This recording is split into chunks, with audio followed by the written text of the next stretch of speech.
Alan Coleman of Devonport has already beaten 2 opponents, but today he's up against a former Australian Bowler of the Year in Quinn of New South Wales.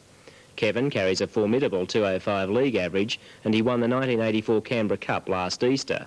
He's won the City of Sydney Masters in 1982 and 1983, and he also won the P&O Grand Prix event at Hornsby last year. So this should be Alan's toughest opponent so far. Join us after this break to see if he can keep on winning. Welcome to the 4th match in our P&O Invitational television series, and Alan Coleman, the winner of the first 2 matches against John Caballo of Perth and Rod Bayliss of Adelaide, goes in against one of the toughest opponents in the tournament, Kevin Quinn of New South Wales. Alan Coleman on your screen now has bowled very, very well in the 2 matches that he's won. He's had a 208 game and a 223 last week, and came back from the brink of defeat in both games. Let's see how he goes this week, and with me is my co-commentator, Bob Cook. There he goes again, off to a great start. Alan very determined, and he seems to be getting better with each match, Steve. Yes, he's certainly going to be a big chance to win this 13-night P&O cruise, but he'll have to get past this man, Kevin Quinn, who is equally determined, I can tell you that. Very good bowler. Kevin's an accountant, comes from Hill in New South Wales. And that's a great shot. Ball. Nice and slow, yes. Kevin gets excellent extension. He puts the ball well out onto the lane and gives him a strong driving ball as a result. Perfect beginning. Well, let's hope they keep on going, because we've got a special award in this televised series of $2,000 if anyone can bowl a 300 game, and the average after 2 men's matches is 206, so it's a very good average, and anything could happen. See, this one's got to be a strike to keep on going, of course, and there it goes. We've seen Alan carry light and heavy, and that was a light one. Nice result. Kicked the 6 pin out of the gutter to hit the 10, the last pin to fall. Kevin will be looking to match that shot. Very determined push away by Kevin Quinn, and no break for him that time. A bit hesitant as he let the ball go. Yes, I guess with that push away of his, he pushes it up in the air a measured amount, and then sometimes it possibly goes just a squillionth too high. Kevin using a wrist support, keep his wrist firm as he releases the ball. And shooting right across the lane for the 7 pin, the safest way to go for those corner pins. And he, now with that spare in the second frame, is 20 in the first frame. Alan Coleman could be 30 with another strike.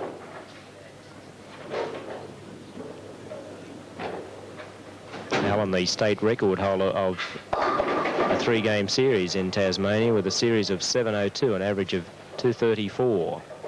And he's getting up near that average for his televised game so far. There's another one. He's got the perfect ball for this new Woden Bowl here in Canberra.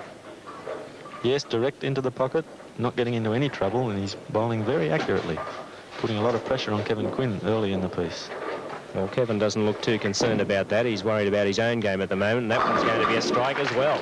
We've got a good match here. I can feel this one. Lovely ball. Kevin gets a lot more turn on the ball than does Alan Coleman. The ball dives deep into the pocket when it hits and carries that 5 pin. Well, Alan now gaining some composure. He'd like to get another strike. Make it 4 in a row. Alan using an old AMF AM flight. We don't see too many of those these days.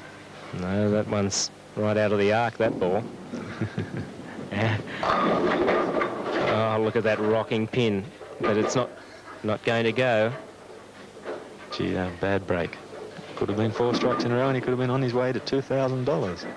Well, he's not, and he's 19 pins ahead, though, and he's certainly on his way to that P&O cruise and the big prize money at the end of this tournament. Kevin will be working to get the double. How does that look?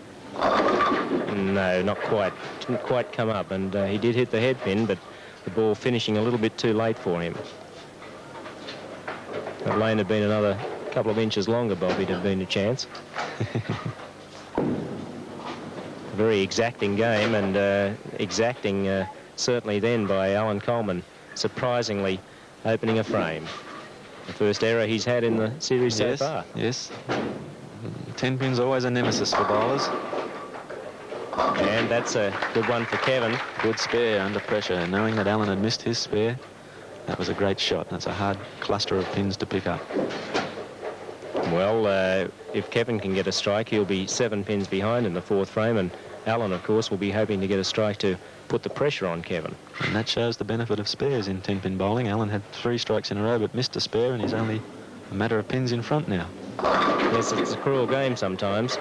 I think in last men's match, Rod Bayless had 8 strikes, 3 splits and 1 spare in his 12 shots at the head pin, and finished with a game of only 200, whereas 8 strikes in a row, of course, can give you a 260 game. So you've got to get the spares there to help you along in this game. It's not a matter of just getting strikes all the time. And both of these men now with single pins to go for on the right-hand side of the lane, and they'll be moving across to the left of the approach and using as much of the lane as possible. And of course, it's always easier to get the spare when there's only 1 pin there. Always nice to knock down 9 pins on the first ball. But you shouldn't say that too much, Bob, because, of course, that's what cost Ruth Gerster the match in the women's game last time. Jill Coombs beat her by 5 pins when Ruth missed the 5 pin, which is right in the middle of the deck, and I spoke to her after that unbelievable miss, and she was still shaking her head in disbelief. So these bowlers showing us the benefits of sparing those couple of pins, but it did cost Ruth Gerster the match last time. Yes, it can get to the stage where they're so easy the bowlers take it for granted, which Ruth did. Allen determined again. And you could see him keeping his head down on the lane that time, and there's a rocking 4 pin. Hit the pin, but it didn't fall. Yes, you might have noticed Allen's eyes, and I'm sure Kevin's too, are steeled down on the lane, around about 15 feet out from the delivery point. There are arrows in the lane, and they aim for the arrows. And what a great shot. Yes, let's have a look at that one. A light hit going into the pocket, and there it carries the 5, 4 and the 7, the last 3 pins to go. The advantage of having a big finishing driving ball.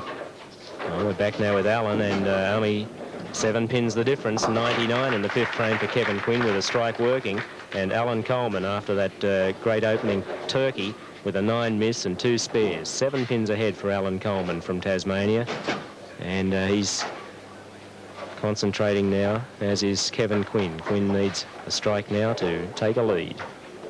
A very experienced bowler, Kevin. Started bowling way back in 1963. He knows what it's all about. He got that one out on the lane beautifully. Oh, you can't believe it.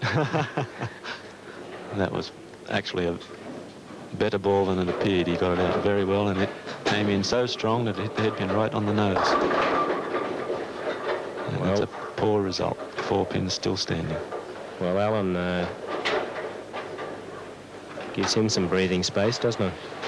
Yes, he's only got to stay clean, as we say. Not make a mistake, and there's a rocking 5 pin. Could have fallen, but it's still there. A relatively easy spare. I won't say too much after Ruth Gerster missed that one last week. And Kevin, unfortunately, only taking 1 of those. Look at Kevin. Can't believe it. A strike would have given him the game well in his grasp. Now he's back well behind. No mistakes from Allen. That's a spare, and gives him a handy lead now, about 22 pins the difference, but there's a maximum of 5 strikes left for Kevin Quinn, and he can still shoot a 213 game, which at Allen's pace would give Kevin the win. This one's got to be a strike to do that.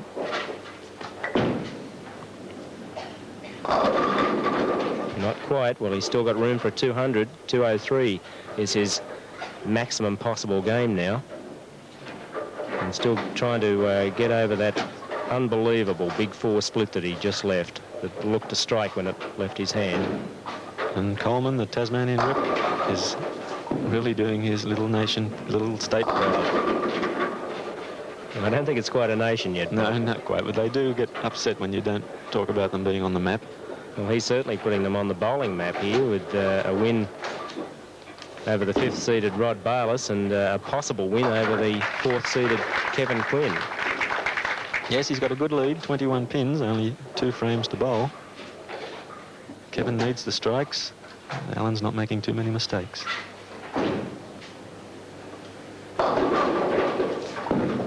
Should be an easy spare, no problem.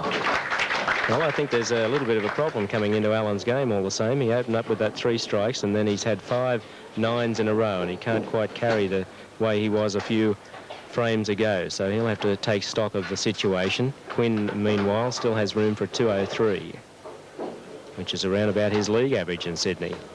Yes, he's averaging 205, a very good average. Again, high on the headpin on that lane.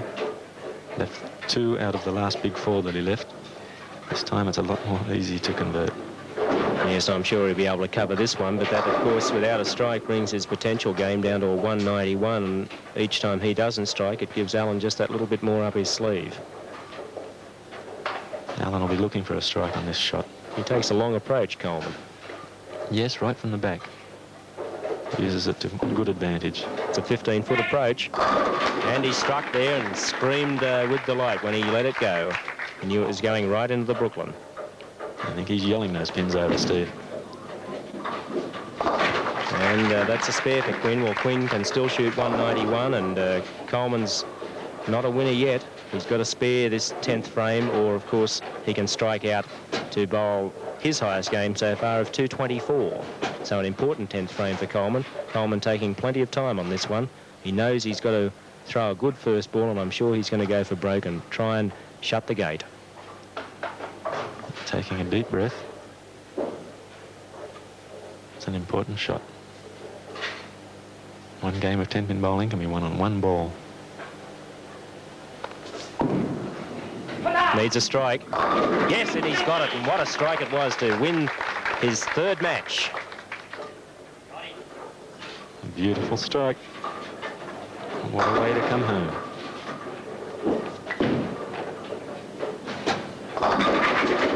Kevin's going to get 9 out of this.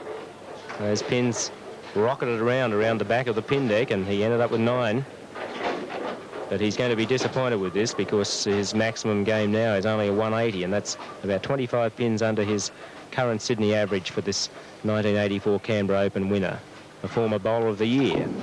And Coleman's put him out of business with another 200 game, and I think this one's going to be around about 211.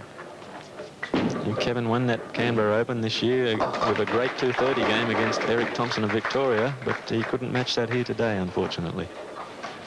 Yes, so the Sydney Masters winner of 1982 and 1983 is going to assume 5th place in the tournament and take home a cheque for $350. And our winner today, Alan Coleman's going to go in against Canberra's Kevin Richardson in our next men's match. And that's a great finish for Alan Coleman, getting 5 strikes in that game, a 3-bagger and then a double for 211, and his defeated opponent, Kevin Quinn, finishing up with an 8 count for a game of 178.